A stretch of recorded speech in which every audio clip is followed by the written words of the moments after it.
AP Biology, Chapter 16, Part 2. The double helix structure of DNA. The two sides of DNA are complementary to each other, which means that one side codes for the other side.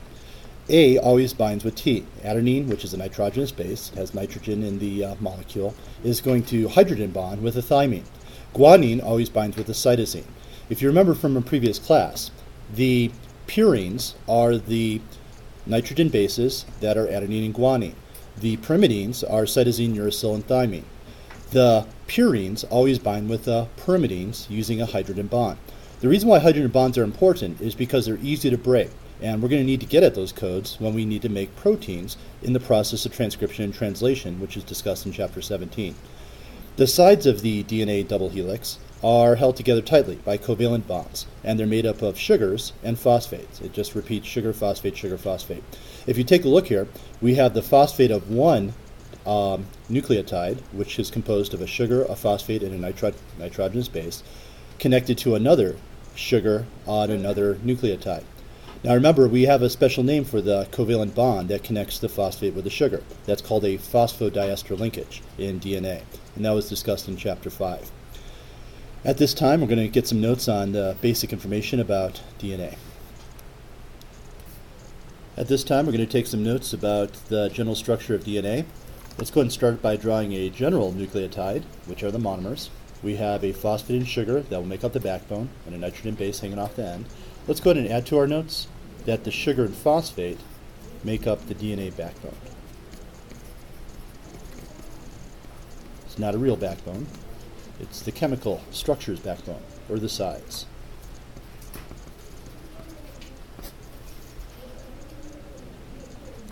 Now we're drawing a very simple diagram, phosphate, sugar in the backbone, and then we have the nitrogen base hanging off the sides.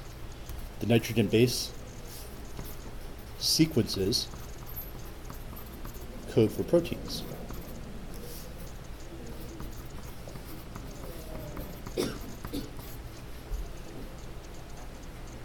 The sequences of A's, T's, G's, and C's will code for proteins.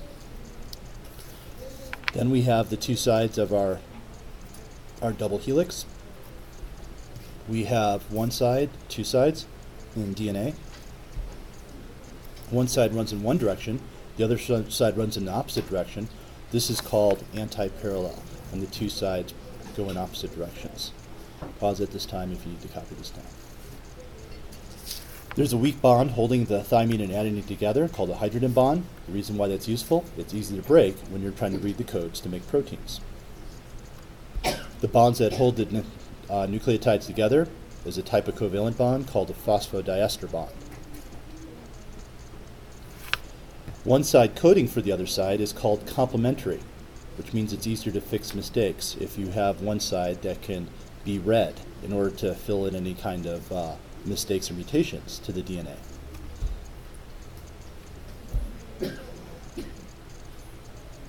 All right, let's get some notes on the types of nitrogen bases. The purines are adenine and guanine. The pyrimidines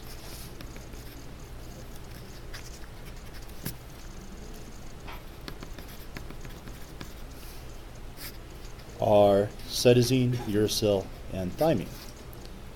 And remember, we have a mnemonic trick for that. Cut the pyramid stones.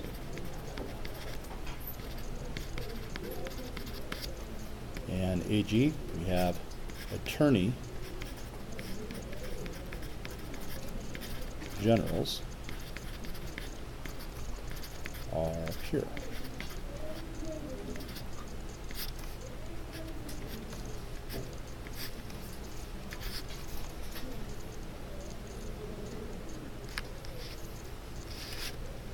Let's add to this.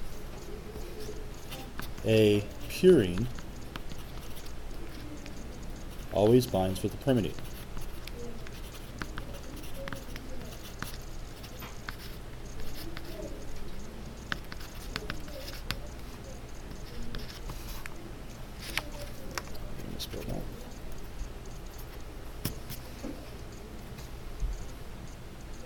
Nope, I think it's an I.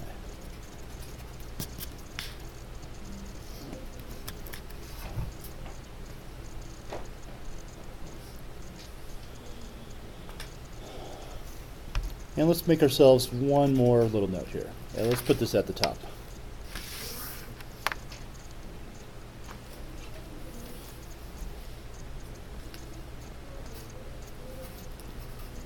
DNA copied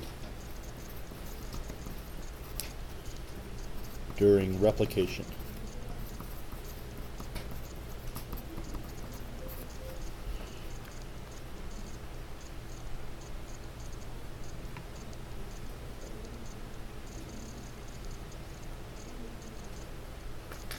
All right.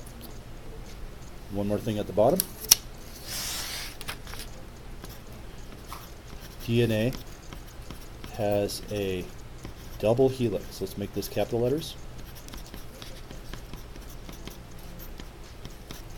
Like a winding spiral staircase, if you want to write that down to help you remember.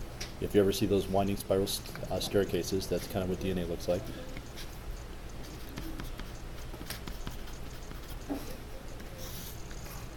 So the ways we can describe DNA is as a double helix that has strands that run anti-parallel, that have nitrogen bases hanging off the sugar phosphate backbone that are complementary to each other. All those are good ways to describe this DNA molecule. And the sequence of nitrogen bases will hold the codes for making proteins, and proteins like enzymes make you who you are. So now we have some general notes on the double helix nature, the structure of DNA. Once again, we have the hydrogen bonds connecting one side of the two-stranded molecule together, easy to break. We have a pyrimidine with a purine binding up in the middle. These A's, T's, G's, and C's hold the codes for making proteins. We have a sugar phosphate backbone, which kind of holds the two sides of the, or make up the sides of the DNA molecule. Remember that we have a phosphodiester linkage, which is a type of covalent bond holding each of the nucleotides together. If you take a look at this picture, you can see the nucleotide right here. It's three parts to a nucleotide: phosphate, a sugar, and a nitrogen base. Remember that there's three differences between DNA and RNA, and we'll talk about those in Chapter 17. DNA is anti-parallel. What that means is that we have one direction on one side of the DNA molecule, and then we have the nucleotides going in the opposite direction on the other side of the DNA molecule. Over here, this is a better representation. We have the A's, C's, G's, and T's upside down to represent that anti-parallel structure of DNA. Remember, we have hydrogen bonds holding the nitrogen bases together, the two sides of the DNA molecule together, and then making up the backbone are all very strong bonds called covalent bonds. Remember, the purines, the attorney generals are pure, are adenine and guanine, and they have a double ring structure that you don't have to memorize. And then we have the pyrimidines, which have a single ring structure that are cytosine and thymine and uracil and RNA. Remember, the pairing is straight lines with straight lines for capital letters, adenine with thymine, and curvy with curvy, cytosine with guanine. If you were given one side of a DNA molecule, let's say ACG, you would know the other side is TGC because the two sides are complementary to each other. You know what the other side's going to be because the nitrogen bases only pair with one nucleotide on the other side in DNA. All right, let's stop at this point and review these the answers to these questions. All right, continuing on. DNA is genetic material, and how does DNA make another copy of itself? How do we make two pieces of DNA from one piece of DNA? That's called replication. Copying DNA. Replication of DNA allows us to make two copies from one copy. Now, if you notice here, we had to unwind the two sides of the DNA molecule. Once we unwind the two sides of the DNA molecule, we can add nucleotides to both sides and make our two strands. Remember, this happens during the S phase of interphase. Semi-conservative replication. Semi-conservative replication means that one side of the DNA strand is conserved and the other side is brand new. If you take a look at this picture here, we have the original DNA molecule represented in blue, and then we have the newly synthesized strand represented by tan. So as you can see, with the two new strands being made, one of the strands came from the old DNA molecule, or was conserved from the original DNA molecule, and one side was brand new. So we call this semi-conservative replication. Remember, the prefix semi means partial or half. Half of this molecule is conserved, the other half is is made new. And there's some experiments that was done to show this was the case. Let's go and pause now and take some notes on this. DNA replication notes. Replication means making 2 copies of DNA from 1 copy. And again, this happens during the S phase of interphase. Replication is semi-conservative. The prefix semi means half. Conservative means keeping the same. This means that the newly synthesized DNA molecule consists of 1 old strand, that's the part that is conserved, and 1 new strand. It's interesting to think that you got all your DNA from that fertilized egg you came from a long time ago. And that DNA molecule was replicated over and over again. However, the original DNA from that sperm and egg that fused together a long time ago is probably somewhere in your body somewhere, though where it is, of course, is unknown. But it was not destroyed unless you lost the cell with that stuff in it.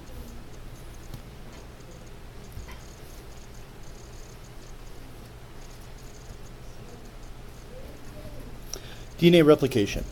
Large teams of enzymes coordinate replication, and you're responsible for knowing these enzymes. Now, if you see here, we have this DNA molecule, the blue representing the old strand, the light blue representing the new strand, and it's kind of unwinding from itself. What we have here in light blue is the widening piece of DNA that's being made. And as you can see, as we add more nucleotides, that bubble of replication gets bigger and bigger until we get 2 DNA strands that are identical to each other. And that's basically how it works.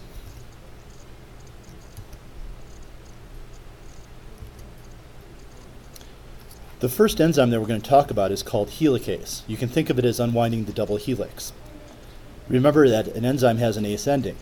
This one's going to break the hydrogen bonds between the 2 sides of DNA in order to be able to read the codes and to make 2 new copies of DNA by adding nucleotides.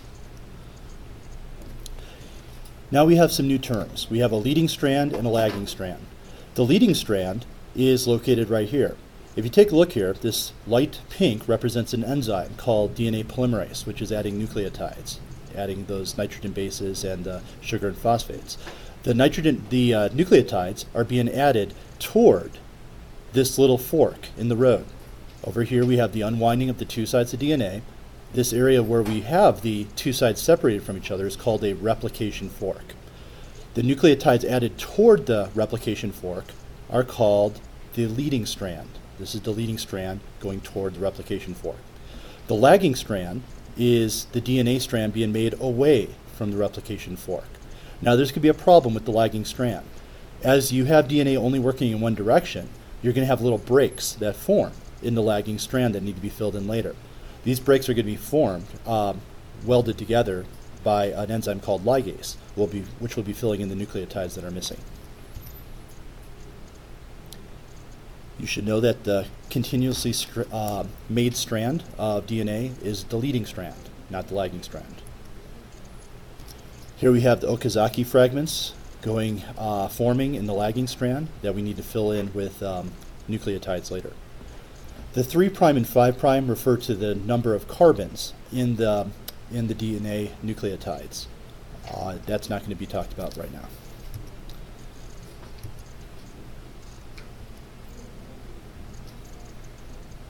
The first step to making DNA is to add something called an RNA primer.